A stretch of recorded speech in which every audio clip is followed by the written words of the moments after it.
Makanya saya rasa Linda dan terutama Dodi khususnya itu dijadikan alat oleh Pak TM untuk melancarkan semua keinginannya Pak TM tersebut. Ya kan alat ya. Alat untuk bawa ke Jakarta itu kan alat. Alat untuk menjual, menyerahkan kepada Kasranto, mencarikan buyer, itu semua kan dijadikan alat. Apa benar jenderal seperti ini?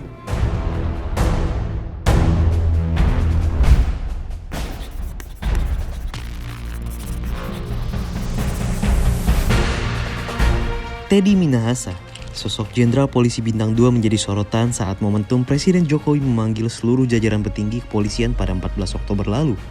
Runyam semuanya dan jatuh ke angka yang paling rendah. Seorang perwira tinggi polisi berbintang 2 ini ditetapkan sebagai tersangka kasus peredaran narkoba seberat 5 kg. Kabar yang mengejutkan sebab sebelumnya Kapolri baru saja menetapkan Teddy Minahasa sebagai Kapolda Jawa Timur, menggantikan Irjen Niko Afinta.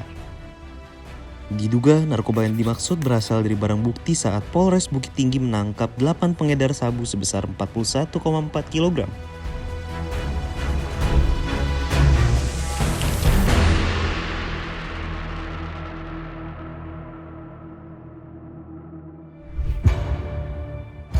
Melalui beberapa sumber, Kumparan menelusuri skenario penjualan sabu yang diduga dilakukan Teddy Minahasa.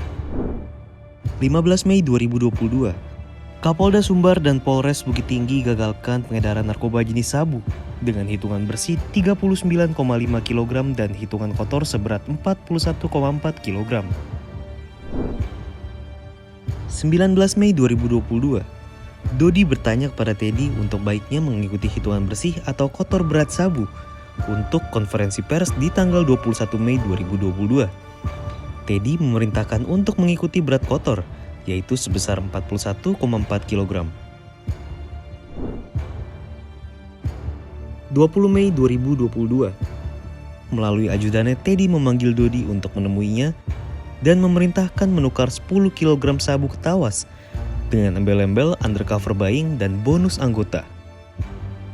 Dodi disebut sempat menolak, namun perintah itu akhirnya dilakukan dengan ketentuan jika selama 1 bulan barang tersebut tidak diambil akan dimusnahkan. Jadi pada saat itu memang Pak TM itu kalau dari sepenjelasan Dodi itu tidak memberitahu apa motif aslinya gitu. Walaupun dia menolak dulu sebelumnya, siap tidak berani jenderal. Dia bilang untuk apa kan gitu, itu kan adalah wujud penolakan sebenarnya.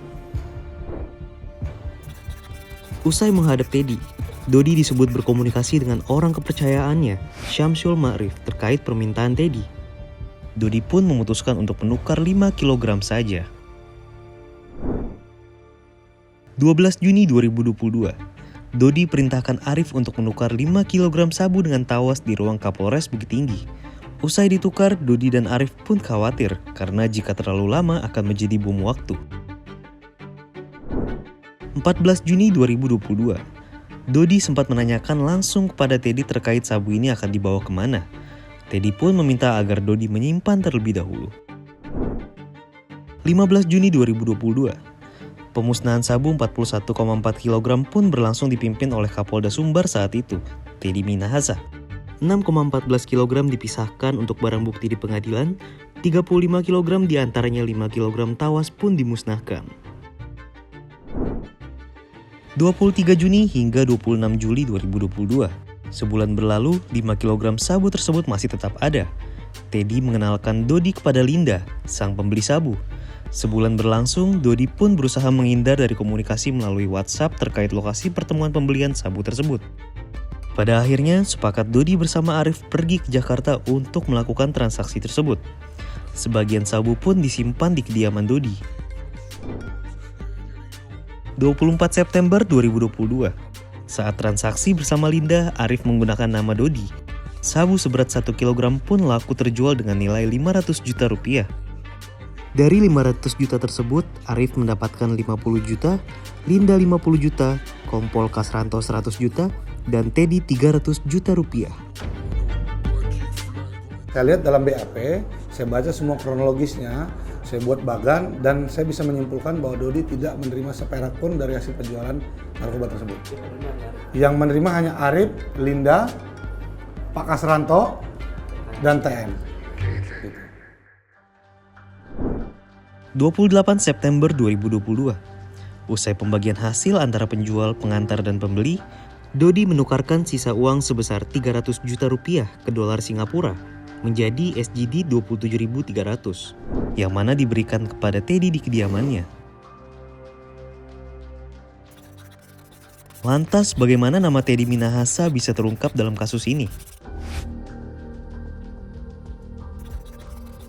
Peredaran narkoba ini terendus oleh Polres Jakarta Pusat, di mana tersangka berinisial HE terciduk di kosannya dengan barang bukti sabu seberat 44 gram.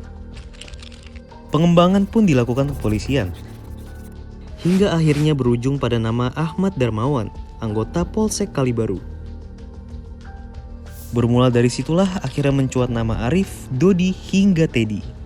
Kami seperti sebelum-sebelumnya juga melakukan pendalaman kepada AC dari mana barang yang bersangkutan.